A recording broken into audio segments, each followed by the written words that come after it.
Assalamualaikum warahmatullahi wabarakatuh.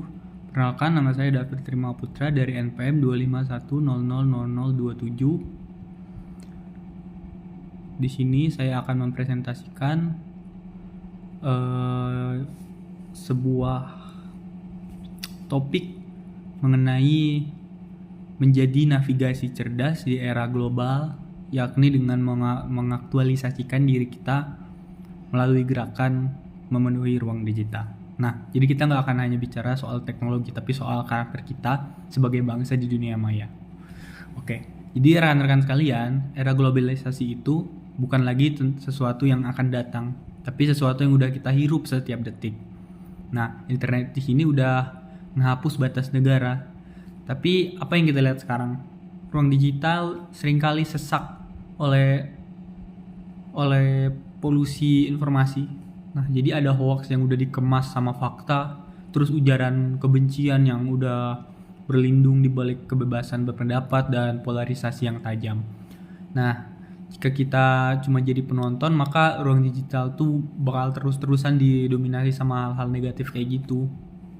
Nah, jadi untuk ngadepin hal kayak gitu, kita tuh butuh 3 pilar sikap cerdas. Yang pertama, kita tuh harus kritis secara kognitif. Nah, apa sih kritis secara kognitif di sini? Jadi kita tuh nggak boleh ngebiarin emosi kita terpancing oleh judul-judul clickbait. Kita tuh harus punya insting untuk memverifikasi data. Nah, hal ini tuh udah dijelasin sama Pak Subelo pada post truth ya. Mungkin dari manipulated content atau fabricated content. Pokoknya di post truth udah dijelasin sama Pak Subelo. Kita harus bisa lebih menelaah lebih dalam lagi tentang informasi yang kita telan. Itu. Lalu yang kedua nih, masih tentang menghadapi hal-hal negatif yang tadi saya bilang, ya ini empati. Kita harus punya empati digital. Nah, empati digital itu apa sih? Nah, di balik layar ponsel itu ada manusia nyata dengan perasaan nyata. Jadi sikap cerdas itu berarti memahami bahwa kata-kata kita itu memiliki dampak. Lalu ada juga yang ketiga nih, keamanan digital. Nah, jadi menjaga data pribadi itu adalah bagian dari kecerdasan supaya kita nggak menjadi korban dalam ekosistem yang global yang rentan ini. Oke.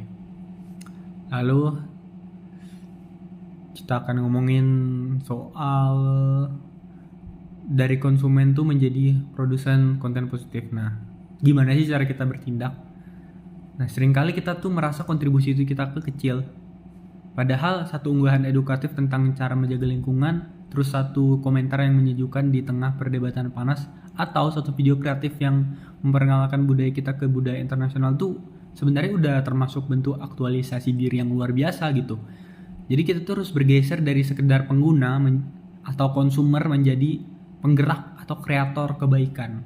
Begitu guys. Nah, jadi kenapa sih harus memenuhi ruang digital? Kenapa itu tuh penting? Nah, kenapa hashtag memenuhi ruang digital tuh penting? Gini, logika sederhananya tuh kegelapan gak bisa diusir sama tongkat, tapi dengan menyalakan lampu. Nah ya, sampai itu paham kan? Jadi kita bisa menghapus semua konten negatif. Maksudnya kita gak bisa menghapus semua konten negatif di internet sendirian, tapi kita bisa ngebuat konten positif sebanyak mungkin sehingga konten negatif itu tenggelam dan tidak lagi ngedapetin panggung. Nah, jadi ini adalah tugas kolektif kita sebagai generasi Z dan milenial untuk memastikan kalau estetika digital itu tetap terjaga gitu. Lalu ya, untuk kesimpulan dan penutup, ya mungkin sekian ya. Sebagai penutup, saya cuma pengen mengajak rekan-rekan sekalian tuh untuk merenung. Terus saat orang lain mencari nama kita di mesin pencari 5 atau 10 tahun lagi, apa yang mereka temukan? Apakah jejak digital yang penuh keluhan atau jejak yang penuh kontribusi? Mari kita cerdas dalam memilih kata, bijak dalam berbagi, dan semangat dalam berkarya. Mari kita temukan ruang digital dengan konten yang memanusiakan manusia. Mungkin sekian dari presentasi yang saya berikan kali ini. Mohon maaf bila ada kata-kata yang kurang dipahami atau kata-kata yang kurang dimengerti. Baik kurangnya, terima kasih.